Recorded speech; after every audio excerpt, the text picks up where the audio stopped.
सभी को नमस्कार। संवाद पुरुष गांधी मेरी यह किताब अभी-अभी छपकर आई है। प्रकाशक हैं सस्ता साहित्य मंडल। मेरे लिए गौरव का विषय रहा है सस्ता साहित्य मंडल से अपनी कोई पुस्तक छपवाना और विशेष रूप से गांधी पर लिखी हुई अपनी कोई पुस्तक उनके यहाँ से छपवाना, क्योंकि सस्ता साहित्य मंडल गांधी जी के सपनों के अनुरूप, उनकी इच्छाओं के अनुरूप स्थापित किया गया था और अभी भी उनकी मर्यादाओं को, उनके आदर्शों को निभाते हुए यह प्रकाशन जारी है।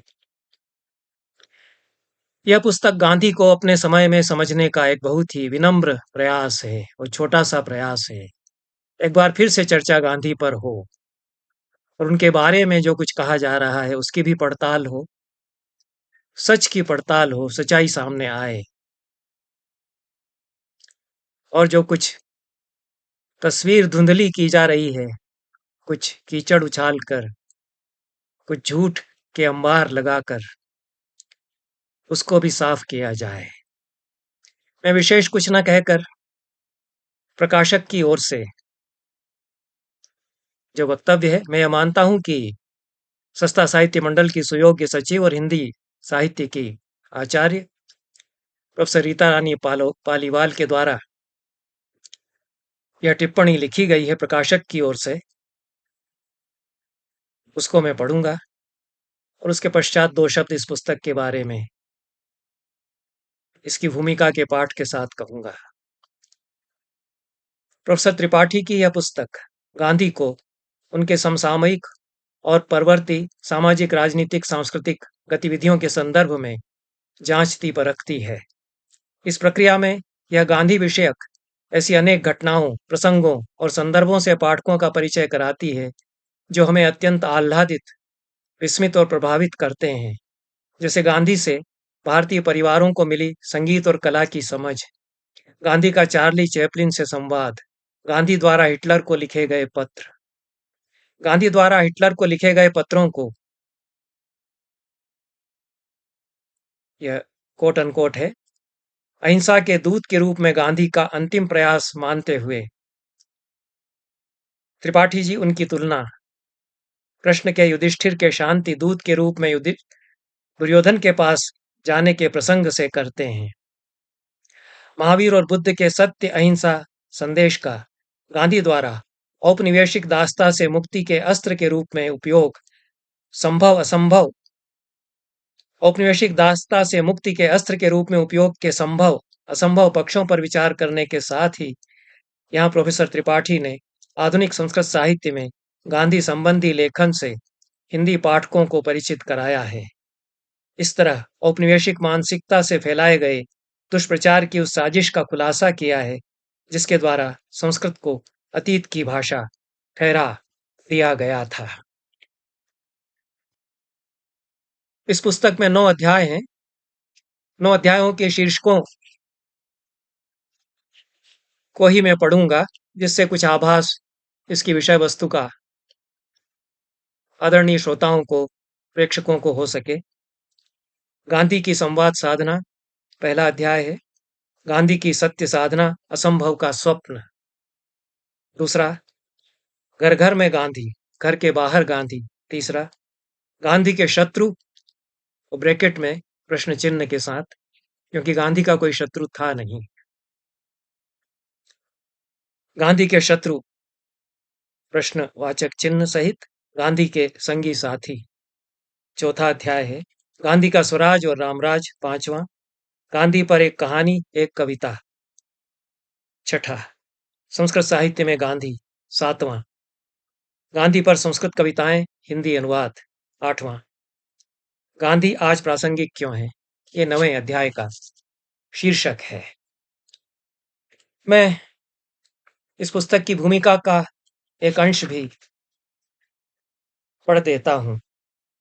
इससे भी मैं क्या कहना चाहता हूं और क्यों पुस्तक में यह लिखने की आवश्यकता का अनुभव कर रहा हूं, और आगे भी मैं कहता और लिखता रहूंगा। गांधी पर न तो मेरा सोचना बंद हुआ है, न समझना बंद हुआ है, न उनके बारे में पढ़ना बंद हुआ है, न उनको पढ़ना बंद हुआ है। मेरे लिए यह एक सतत यात्रा है और मेरी जीवन साधना का भी यह एक अंग है और रहेगा। भूमिका से गांधी 20वीं शताब्दी की विलक्षण विभूतियों में से हैं। हमारे समय में उन्हें जितना नकारा गया, उतनी ही तीव्रता से उन्हें स्वीकार करने की आवश्यकता का अनुभव होता रहा। गांधी कुछ लोगों को एक पहेली और एक गुत्थी लगते हैं, कुछ के लिए वे अप्रासंगिक हो गए हैं। हमारे समाज में गांधी को लेकर भ्रांतियां और जानकारी का अभाव है। यह पुस्तक गांधी के बारे में भ्रांतियों को मिटाने और सच्चाई का आईना दिखाने का एक छोटा सा प्रयास है। गांधी के जीवन के कतिपय ऐसे पहलू भी इस पुस्तक के द्वारा प्रस्तुत करने का यत्न किया गया है, जिन्हें जानना देश की नई पीढ़ी के लिए जरूरी है। हम एक मुश्किल समय में रह रहे हैं। सबसे बड़ी मुश्किल समाज में संवाद के टूटने की और संवाद न बन पाने की है। संवाद का सातत्य समाज को जिलाए रखने के लिए कितना जरूरी है, यह कहने की जरूरत नहीं। जब संवाद के स्थान पर वाद और विवाद अधिक हो रहा हो और वह अनर्गल प्रलाप और मिथ्यावाद में तब्दील होता जा रहा हो, तो जिन महापुरुषों से हमें मार्गदर्शन मिल सकता है, उनमें से एक गांधी हैं। गांधी का जितना अपपाठ हमारे समय में हुआ, उतना अन्य किसी राष्ट्रीय विभूति का नहीं। गांधी की छवि पर दुराग्रहों के कारण जितनी कालिख हमारे समय में पोती गई, उतनी अन्य किसी के ऊपर नहीं। इसके बावजूद गांधी हमारे बीच अपनी सारी अकलुषता के साथ उपस्थित हैं। कम लोग अपनी अनुपस्थिति में इतने अधिक उपस्थित होते रहे हैं जितने गांधी। आशा है कि यह पुस्तक गांधी की अपरिहार्य उपस्थिति का प्रत्यय दे सकेगी। संवाद पुरुष गांधी यह शीर्षक रखने के पीछे मंतव्य यह रहा है, जैसा मैं मानता हूं, कि गांधी हमारे समय के आधुनिक युग के सबसे बड़े संवाद पुरुष हैं। मेरी दृष्टि में वे बुद्ध और महावीर के बाद हमारे इतिहास के सबसे बड़े संवाद पुरुष भी हैं। हर महान संवाद पुरुष विफल होता है, अपनी अपने कारण विफल नहीं हुआ करता। वह बुद्ध भी विफल हुए, महावीर भी विफल हुए कहीं कहीं एक संवाद पुरुष के रूप में, और दारुण अनुभव हैं उनकी विफलताओं के, झकझोर देने वाले अनुभव हैं। और वे विफल नहीं, स्वयं नहीं हुए।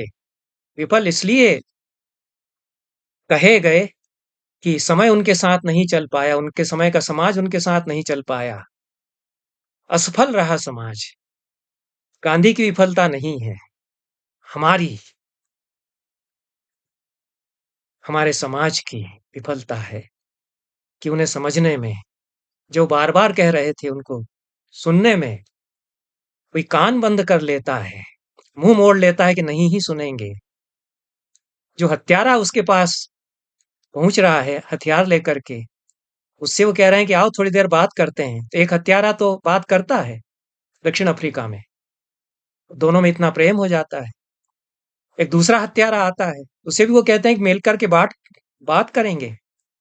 गांधी को इसको केमिकल टेबलेट थोड़ी दे देते कि उसकी ब्रेन वॉशिंग हो जाती। वो तो बहुत सीधे शब्दों में बात करना चाह रहे थे नाथूराम गोडसे से, कि तुम मेरे साथ रहो, बात करो। बात करने से डरते हैं किसी आदमी से हम, जो प्रेम से भरा हुआ आदमी है, हमारे समय का सबसे बड़ा प्रेम से भरा हुआ आदमी है। विफलता किसकी है?